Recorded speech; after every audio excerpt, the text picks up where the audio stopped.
Le Figaro fête ses 200 ans. Du 14 au 16 janvier, Le Figaro retracera 2 siècles d'histoire à travers une exposition exceptionnelle sous la nef du Grand Palais. Archives, images inédites, débats et émissions spéciales. Le Figaro, 200 ans de liberté. Un événement unique, gratuit et ouvert à tous. Programmes et réservations sur lefigaro.fr.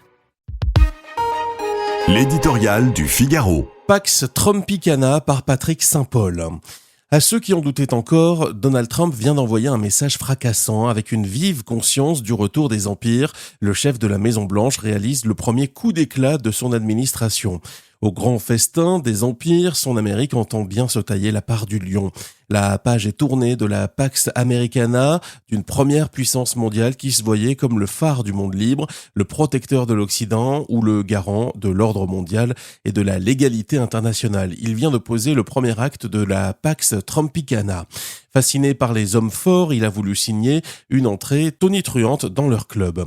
Certes, il n'a rien inventé, faisant sienne la doctrine Monroe, il étend sa sphère d'influence à l'Amérique latine et opère un retour à l'ordre des puissances du 19e siècle. Avant lui, Reagan avait soutenu les contras du Nicaragua face aux sandinistes. Bush avait mis fin à la dictature de Noriega en l'arrêtant au Panama pour trafic de drogue.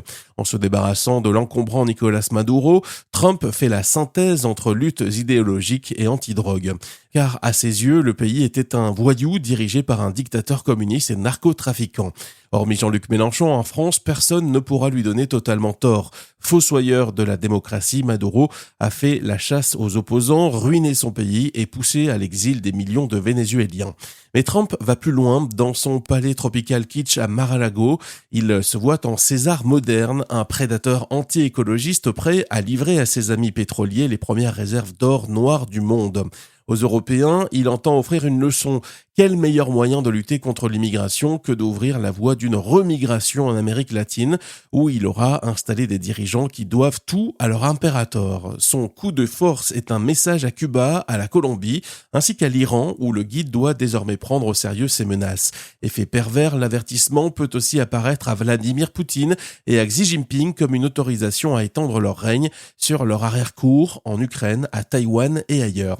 Au Venezuela, Trump vient d'ouvrir la porte à un grand chamboulement géopolitique. Le Figaro fête ses 200 ans. Du 14 au 16 janvier, Le Figaro retracera 2 siècles d'histoire à travers une exposition exceptionnelle sous la nef du Grand Palais. Archives, images inédites, débats et émissions spéciales. Le Figaro, 200 ans de liberté. Un événement unique, gratuit et ouvert à tous. Programmes et réservations sur lefigaro.fr.